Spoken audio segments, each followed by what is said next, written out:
குறிப்பின் வன்மையாய் நீ வந்து சேரும் மாயம் என்னவோ செய்கிறாய் என்னாயுள் எல்லைகள் போலாகிறாய் காந்தமாய் என்னை ஈர்க்கும் உந்தன் அன்பு இன்று சாந்தமாய் என்னை கட்டி போடும் காலம் என்ன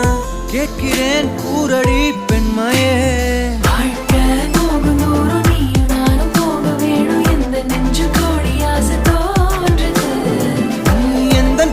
என்றும்